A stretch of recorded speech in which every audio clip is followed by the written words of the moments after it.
squeak, you live in a money pit. Money pit. If your basement needs a pump or your place looks like a dump, you live in a money pit. Money pit. Pick up the telephone, fix up your home sweet home by calling 888 Money Pit. The Money Pit is presented by Bank of America. Now here are Tom and Leslie. Coast to coast and floorboards to shingles, this is the Money Pit Home Improvement Show. I'm Tom Kreitler. And I'm Leslie Segretti. We hope that we find you well. We hope that we find you relaxed and getting ready for the holidays ahead. I expect that you are nesting with your friends and family in your tight little bubble. And if you're thinking about making some improvements, because, man, home improvement has gone crazy this year since the quarantines started. Everybody's fixing up their houses, and that's what we're here to help you do. So if you got some questions, you got some projects in mind, you'd like to get started on something, let us help. A couple of ways to get in touch with us. You can call us at 888-MONEYPIT, or you can post your question online at moneypit.com or reach out through Facebook, facebook.com/themoneypit. So coming up on today's show, if you think back over the years, have you made energy saving or other types of improvements to your home that may have upped its sort of green factors, you know, those environmentally friendly, energy saving type improvements? Well, it turns out those improvements could actually help you sell your home more quickly than the competition. We'll explain why and what you need to do to be ready in today's smart spending tip. And also ahead, icicles, they're so wintry and they really look very pretty hanging from the edge of your roof this time of year. But did you know that they may signal a potential problem going on with your roof that can cause pretty major leaks? We're going to have some tips on how you can prevent ice dams and the leaks that they may cause. And in most cases, usable space is at a premium these days, and any opportunity to add more is definitely tempting. But one area not to overlook is up. We're talking about the attic. We're going to highlight several ways you can take advantage of the space overhead in just a bit. But most importantly, we want to know what's going on at your Money Pit. Give us a call. Let us know what you are working on this holiday season and how we can lend a hand. We're standing by at 888-MONEY-PIT. 888-666-3974. Let's get to it. Leslie, who's first? Virgil in South Dakota, what can we do for you today?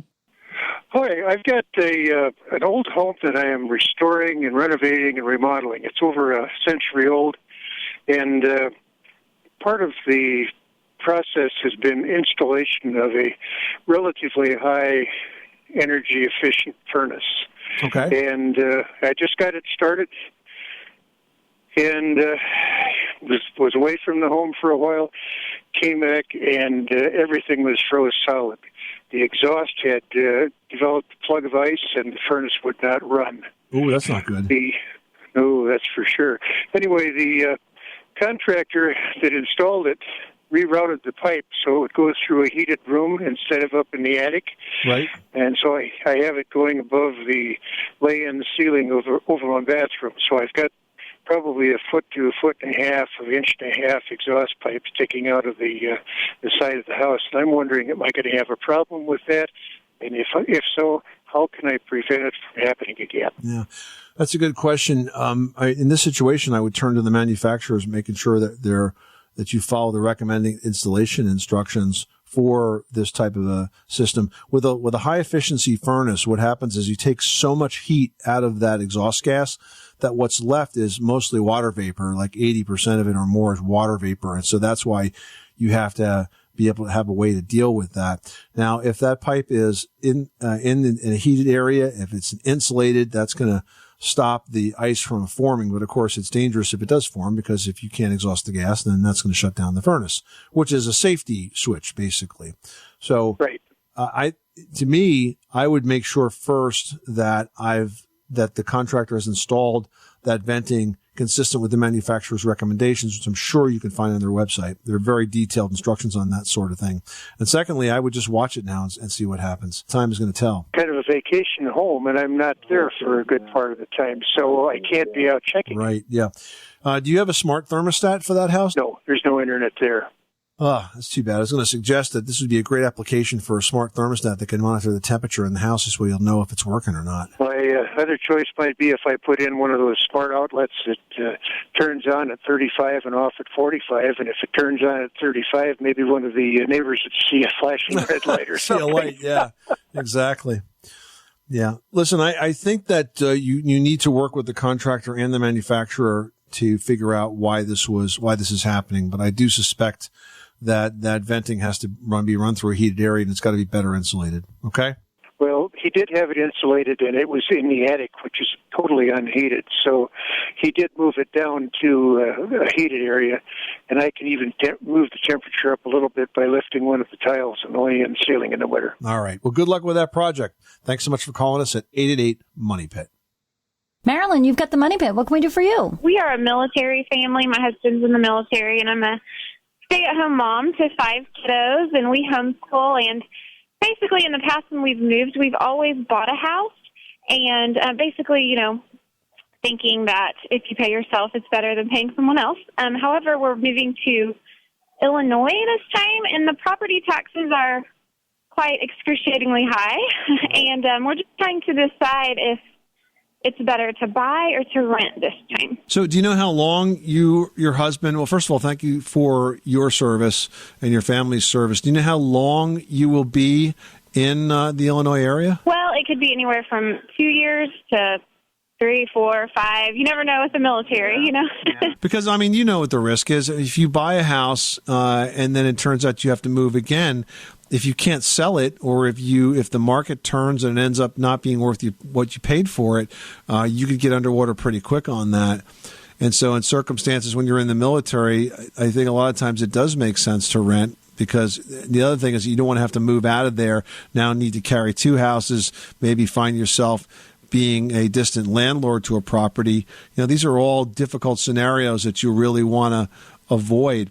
Have you spoken with your accountant about the tax consequences of perhaps renting instead of buying? Because there may be some advantages there. We haven't yet, because we just found out a couple days ago. So, and you know what? You can always rent first. Renting is a short-term commitment. I understand that moving is a hassle, but you could always rent first, get to know the area, get more comfortable, and then make a decision later if it looks like you're going to stay. You don't have to do it all at once. Okay. I guess my hesitation with that is that we have 5 small children, so I'd like to move as little as possible. I would think that better off selling it now, putting it on the market now. Maybe you'll find a cooperative buyer who can delay the closing date until you guys are ready to move out. But I wouldn't want to find you stuck not being able to get a buyer, running out of time while your family needs to move on to the new location. So I think a bird in the hand is worth 2 in the bush, as my dad always used to say. So I would try to put that on the market now, and hopefully it'll sell quickly, and you'll be able to take your time getting to the new location. And by the way, since I can imagine with 5 kids, you find the house just chock full with stuff, the best way to get your house ready to sell. There's a great article on our website at moneypit.com about this, but conceptually, what we'd like to see you do is to try to declutter as much as possible, make those rooms look big and bright, because anybody that's going to buy your house is going to probably be moving from, say, another crowded house or a crowded apartment. You want to make sure it looks like their stuff can fit in there.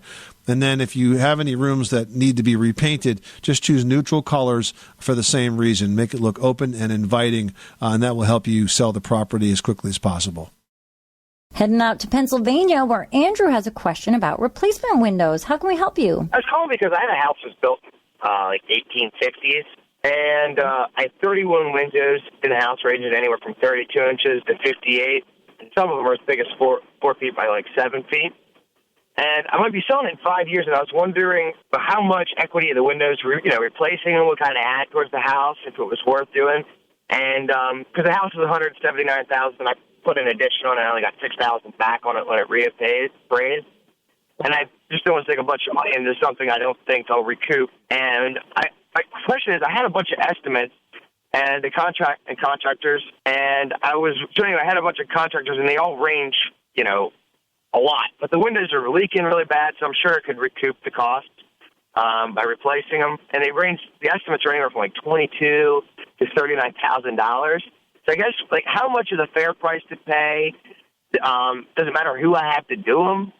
And, how do you know, a good contractor? Because they all just say different things, you know what I mean? And what's a good rating to pick on these windows? Or, should I go, triple pane glass or, Krypton glass? Those are all really great questions, and let me sort of take them one at a time. First of all, in terms of the costs, how many windows did you say you had? Like about 40, was it? 30, 31, 32, something like that. I forget exactly. Yeah. Yeah. So what are we averaging here on a cost per window? Is that around, did I do this right? Is it around $600? No, I have 30 windows. I've had estimates as high as $39,000. Oh, that's crazy. Yeah, $39,000. I've had some of them at, like, I think the cheapest one was 22. That sounds pretty crazy. So, look, a couple of things come to mind. First of all, we want to try to find a way to do this as inexpensively as possible. There are windows that you can buy that are very expensive that will have a very historic feel to them, but I think that's not going to be for you. So what I think you want is that you want a good quality, sort of minimal but serviceable grade of window. And what I would tell you to do is to go to a major retailer, like, for example, the Home Depot. I've put a number of windows there over the years, replacement windows, and I believe they have a measuring service as well, where they'll come out and measure the windows for the order. Now, you don't have to do these all at once, because you wanted to say, perhaps do this yourself. You can do it yourself. It's not terribly complicated to do a replacement window, but I would start small by maybe doing a couple of windows in one room till you kind of get the hang of it. The way it works is you pretty much take out the operable sashes. I presume these are double hung, so you'll take out the bottom sash and the top sash. The new window will be built to fit right in what's left over, essentially. So the jambs of the window and the sill of the window and the head of the window, it'll fit right inside of that. It will be attached to that. It will be caulked in place. And then the part that gets a little tricky that you may not have the tools for is that most of the time the window companies will do one more thing, and that is they'll wrap the sill and the trim outside with aluminum. And so that takes a bit of skill, but you might be able to have a siding company come in and do that after the fact, just do all the wrapping of the trim and the sills kind of en masse, and you do all the installation on the windows. That's, I think, how I might proceed here, because I think if you go direct to some of these window companies where they're trying to do it all themselves, I think this is going to be really expensive. In terms of the quality of window, how do you tell the difference? There's a rating called the NFRC rating. It's the National Fenestration Rating Council, and they have certain standards that they check, like UV transmittance, for example. There's a number, I think there's 5 or 6 different measures of energy efficiency. The labels on the window, you can compare that against other windows and try to make a decision from there. Does that make sense? Hey, I really appreciate that. You got it, man. Take care. Good luck with that project. Thanks so much for calling us at 888 Money Pit. You know, that's a scene that so many homeowners find themselves in, Leslie. They get these crazy prices, where the difference between the lowest and the highest price bid is it's twice as much. So that's why I always say that some of these contractors bid you and not the job. Oh, absolutely. Are you kidding? Your neighborhood, how you're dressed, all that stuff. I mean, this guy's got all these windows, and he's just trying to get it done right, but doesn't want to spend a lot of money. The windows that are available at home centers are actually quite nice. Who do you think makes them? Same manufacturers that make the more well-known brand. Well, and when you think about it, one of the home centers is buying a far greater quantity of windows. They're able to get you a better price. Yeah, and they're not going to be in business for long if they're selling you junky windows, right? Well, if you've lived in your home for a number of years, you've probably made some improvements to make it more energy efficient or to cut back on some maintenance. Maybe you chose materials, though, that were produced in a way that limits any negative impact to the environment. And that could be good news, because improvements like these can add to your home's greenness, and they're now a valuable consideration for potential home buyers, but only if they know about them. Yeah, that's why it's smart to create a green inventory of these elements. You want to list every improvement that's reduced the home's impact on Mother Earth. Now, these could be new appliances, faucets that use less water, even LED light bulbs that use less energy. And don't forget about building materials that last longer and then need less maintenance, like fiber cement siding or even vinyl siding, anything other than wood.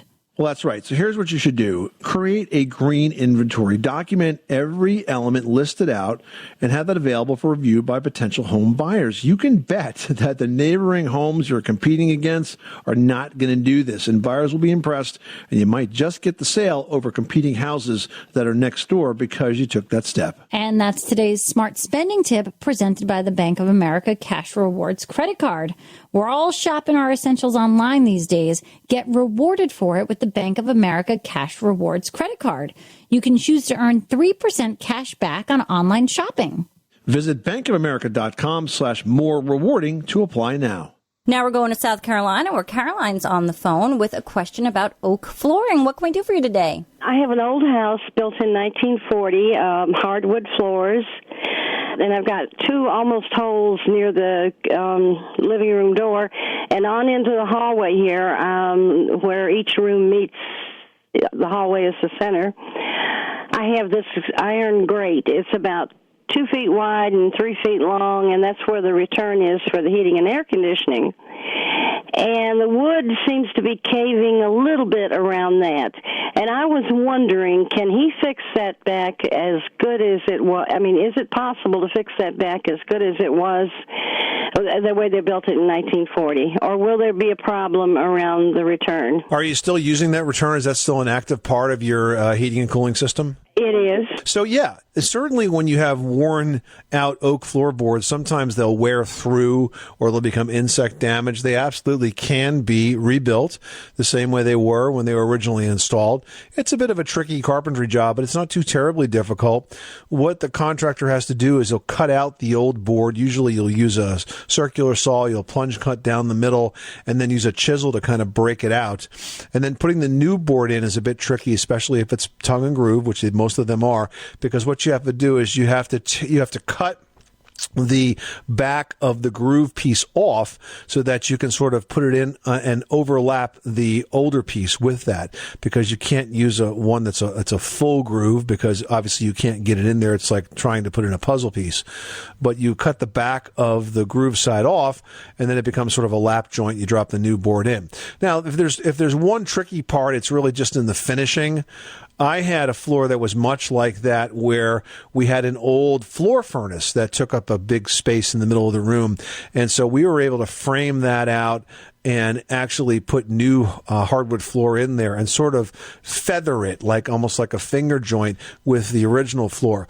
The floors were different colors for a while because they had a natural finish on it, but over the course of about the next year, it sort of faded and darkened and then blended, and now you could never tell the difference between the repair and the new wood that was repaired and the old wood that was there existing. Okay, I need to have my house checked for termites, I think. Thanks so much for calling us at 888-MONEY-PIT. Bob in Canada is on the line and needs some help with a painting project. How can we help you? I have a drywall, regular drywall wall that's been painted, I'm assuming with regular latex paint. But what has happened is whoever painted it varathaned over it. So I now have to try to figure out what's the best way to cover it, and I'm thinking maybe you folks can tell me the best way to prepare the wall to either repaint it or wallpaper it. You have varathane on top of drywall? Yes, sir.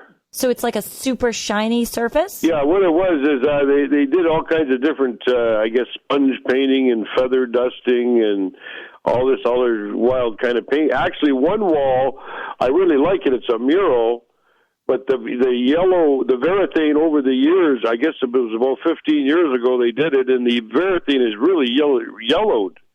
So it's now the mural has got this yellow tinge to it. If I could actually get the varathane off without destroying the mural, I'd like that, but I kind of give up trying different spots here and there, and I'm realizing that painting over varathane's tough. Well, painting straight over it, but what do you think, Leslie? As long as it's got good adhesion, you could prime it? Yeah, but I'm trying to think of a creative way to just remove that urethane top coating so that you can still get that mural. And that's the decorator in you, not wanting to let it go.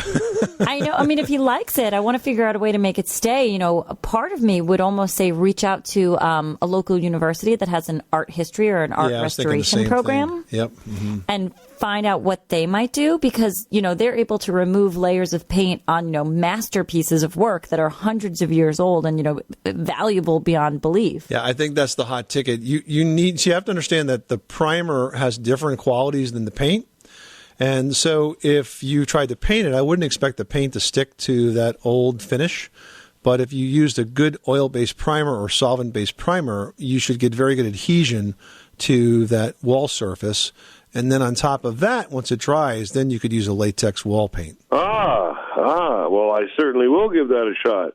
I really thank you very much. It's too bad about this mural because it's the one wall in the whole house that we all agree it's a really nice, pretty mural. But unfortunately, the Verathine is so yellowed.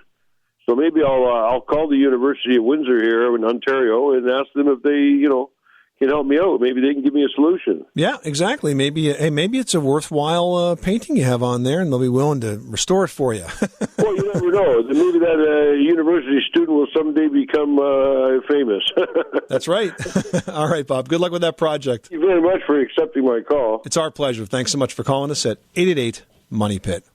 Well, having snow on your roof and icicles on the eaves might look pretty, but both could mean that you've got a problem. Now, heavy snowfalls followed by warmer days often allow that ice to sort of dam up at the roof's edge, and that's going to block the melting snow from coming down, and that can lead to some serious leaks inside your home. Yeah, and it's more common in attics that have a lack of insulation and also those that are not properly ventilated. So if you want to prevent ice dams, you need to be sure your roof has the ventilation, and I would suggest good soffit and ridge vents and plenty of insulation, and don't let it block the outside wall of your house. Make sure it has a baffle that sort of presses it down when it gets to the outside edge, so you get good airflow in the soffits and up on the sheathing and out the ridge.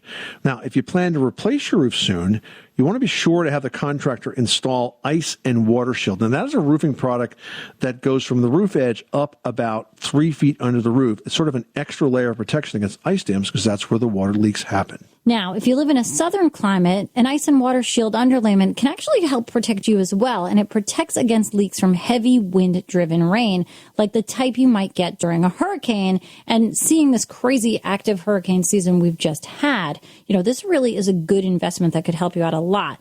Now, in that installation, you would put it over the entire roof, and then the shingles are installed on top of it, so it helps protect from the entire roofing surface. Yeah, and this way, if the shingles get blown off, the ice and water shield is still attached, and that protects your home until you can get back to fixing it. Jenny in Maryland's on the line with a squeaky floor. What's going on? I live in a one-bedroom apartment for 28 years, and I'm on the second floor, and the apartment above me is on the third floor, and there was a single family that moved in 5 years ago, and the floorboards are really squeaking. I called the office manager, and she told me they came and checked the floorboards, and she told me that they cannot be fixed. And I want to know if they can be fixed. Yeah, they can be fixed. Do you know what kind of floors are up there? They're just like plywood, like wooden floors. I mean, just... Are they hardwood floors by any chance? No. Mm-mm.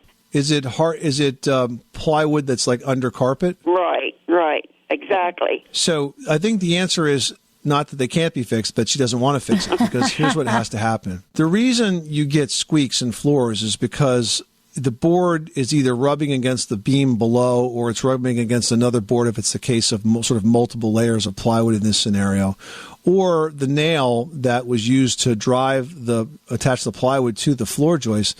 Sometimes the nail will loosen up and then rub in and out of the floor joist, and that will make a sound. The solution in either case is to re-secure the subfloor, and here's how that has to happen the right way. That is to pull the carpet up, and then to go basically beam by beam and not nail, but screw the subfloor down to the floor joists below. Instead of using flooring nails, you would use, like, say, a 3-inch drywall screw, a case-hardened screw. And basically that will secure that plywood and everything below it down to the floor joist. Doing that in every room where it's squeaking will dramatically reduce the floor movement and hence dramatically reduce the floor squeaks. Well, I appreciate your time. Well, good luck with that project. Thanks so much for calling us at 888-MONEY-PIT. Well, in most homes, usable space is always at a premium, right? You never have enough of it. So any opportunity to add more space is definitely tempting, which is why the attic can be a great space for remodeling. But the first thing you need to check is the height. You want to determine sort of that head-banging potential by measuring it from the floor to the highest point. If it's 7 feet or more, you'll be able to walk comfortably down the center of the attic, and you can probably make a go of it. Yeah. Now, if this is a job that you want to take on, it is highly advisable to work with an architect or any other design pro to help you work through the issues and detail exactly what you need to get done. Yeah, and beyond that basic design, you do need to plan on improving the attic floor joists, for example, during the conversion by pretty much doubling them up. We call it sistering those joists. You put the new one next to the old one, and if they're properly installed, they can span over load-bearing walls, and they can support a normal floor's worth of traffic. Yeah, now you also need to think about stairs. How are you getting up there? Now, if you can only get up there currently by maybe a ladder or pull-down stairs, you're going to need some room for a proper staircase for permanent access to that space. And these do take up a lot of room. Now, you'll need about 14 feet or so of space to build a straight staircase, and much less if you're looking at some angular configurations. Now, the other thing to think about is air conditioning. Hey, heat rises, and believe me, it's going to be as hot as heck up in that attic if you don't deal with this. You need to have the right kind of heating and ventilation and air conditioning configuration, and it's not likely that you can add to what you already have. So you have to think about a separate system, like, for example, a split ductless system that could provide both heat and that all-important air conditioning up in that attic space. Yeah. Now, when you're in the attic, you might be noticing something called your chimney and think, whoa, I never realized this was here. Well, it does get up to the roof somehow, and generally it's right through your attic. So you have to figure out what other parts of this mechanical system in your attic can be moved, what can stay there, and something like moving that vent pipe from your bathrooms is a lot easier than, rerouting that chimney or moving the entire air handler. There's a lot of stuff that you just kind of have to figure out how to work around. And lastly, think about lighting. If you think about it, attic spaces are kind of hard places to light because you don't always have, flat vertical walls, nor do you have horizontal ceilings, right? You have these angular configurations, so you got to figure out how are you going to light it. Might be a good opportunity for skylights or roof windows and that sort of thing, because it definitely is a bit of a challenge. But, all in, it is a great space to remodel. It's just a difficult space to remodel. So some of the things you can do yourself, but the best first step is to work with a pro to kind of lay out the issues and decide if it's something you want completely done professionally, or if you want maybe the pro to handle parts of it. Like, for example, we talked about the roof height. Just because the center beam is high enough, you may not be able to walk to the left or right, so you could have to put in a dormer. So one option might be to have the pro build the dormer, and then you do all the finish work. You get the idea, but it's definitely not a space to be overlooked. Christy in Delaware is on the line. How can we help you today? I have a back porch that is on a concrete slab, and I recently installed a storm door.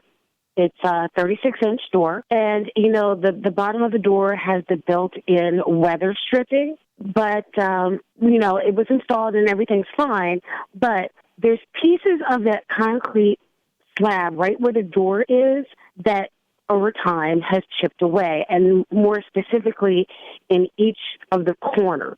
And I'm wondering, what can I do to build it up, fill it in, without having to, buy a whole bag of Sacrete? So you're going to want to use a patching compound on that, and you're right. It's not typical. It's not a typical bag concrete mix. It's made by the same manufacturers. Take a look at Quikrete, Quikrete. They have a patching compound, and basically the difference is the patching compounds are designed to stick to the original concrete surface. So if you have some chips or broken out sections there, you can repair it with the patching compound, and this way it'll stay, through the weather. And in terms of that door that's not striking properly, what you could do is put a sweep on the outside of that door. They have door sweeps that attach to the outside, and they're adjustable. So that you can have one side be lower than the other, and some of them are rubber where you can actually scroll it, take a marker and trace the uneven concrete surface to the bottom of the door sweep and basically cut it to fit. Yeah, because the problem that I'm having is, little critters get in, slugs, crickets, that kind of thing, and it's really not it's just the corners. I would do both. I would patch the concrete, and if the door sweep is still not in constant contact, I would replace it and then adjust it to fit. Okay, great. Good luck with that project, Christy. Thanks so much for calling us at 888-MONEY-PIT. Post your questions just like Lewis in Rhode Island did, who writes, there are small moisture spots on the steel support beams in my basement. I've tried priming and painting them with Rust-Oleum oil-based primer and paint. I don't get water in the basement, and I run a dehumidifier during the summer months. Can you tell me what's causing them, and what do I do? Yeah, well, it is a water problem, but it's a humidity problem more than anything else, further evidenced by the fact that you feel you have to run a dehumidifier in the summer. So what's basically happening is you have warm, moist air in the basement, and then the beam is colder. So as the warm, moist air settles against the beam, it condenses, and the water driplets start to form on the beam, and then rust forms as a result of that. So you do have a humidity issue, which means you have a moisture problem, even though you don't have puddles down there. So you got to start outside by improving the grading, clean the gutters, and get those downspouts away from the foundation, at least 4 feet. You do those three things, this problem should go away. All right, that's great advice, Tom. Lewis, good luck with your project. Well, after spending so much time at home recently, you'd like to probably change up your decor, but perhaps your budget is already strained. So what do? Well, how about a little creative brainstorming? Leslie's got some ideas to get you started in today's edition of Leslie's Last Word. Leslie? Yeah, there are ways that you can do that by stretching your budget, along with having some creative muscles to create a place that you're going to be so proud to call home. And you can do it by repurposing what you've got, or maybe even collecting some items from friends and family. Now, the first step is to experiment with what you already have. You can have fun moving things around. You can even pull something from one room and test drive it in another. And also think about experimenting with creating vignettes. Now, I always use vignettes as sort of like little areas of decor, or a little spot where I create a moment with accessories. And I like to do that with uneven numbers of decorative items. So maybe 3 or 5, and it looks cute, on top of a chest. Or if you've got a dresser as a side table in the living room and you keep your kids' toys in it, that's what I do. I do a little thing up there. So you can find cute spots. Now, the key here, guys, to not worry about is matching. Don't worry about matching. Now, designers, for the most part, we really don't like sets of furniture. We like to mix and match things. As long as they are in the same scale and their fabrics can relate to one another and their finishes as well, then it's going to work fantastically. You do not need to get a set of furniture, and you'll still have something that looks personal, homey, really great by just mixing and matching. Now, you can also carry this idea into the bedroom by buying single sheets, pillowcases, shams, things that are on sale, and then create a custom look for your bed by mixing and matching all of those colors and patterns. You just have to think about what patterns work well. A large scale one with a small scale one, mix it up. Now, also think about using some baskets. These are great for storage in small spaces, and the woven design is going to add some natural texture and some warmth, and this really works great in an apartment if you haven't been able to paint the walls, or you've got a lot of off-white and cream in the space. Beautiful look to add in that natural texture there. And you can also get those baskets super cheap at those off-price stores. You can even find some vintage baskets in different shapes and sizes if you head to the flea markets. Now, if you have just a little bit of imagination and a lot of willingness to bend some rules, just a bit, there's no reason why you can't have a place that you'll love spending more time in. We've got more tips for budget decor on MoneyPit.com. This is the Money Pit Home Improvement Show. Coming up next time on the program, whether your old furnace is shot or you want a more efficient upgrade, a new furnace should never be an impulse buy. But too often, that is exactly what does happen, especially if your heating system gives out in the middle of winter. We're going to explain how to shop for furnaces the smart way on the very next edition of The Money Pit. I'm Tom Kreitler. And I'm Leslie Segretti. Remember, you can do it yourself, but you don't have to do it alone.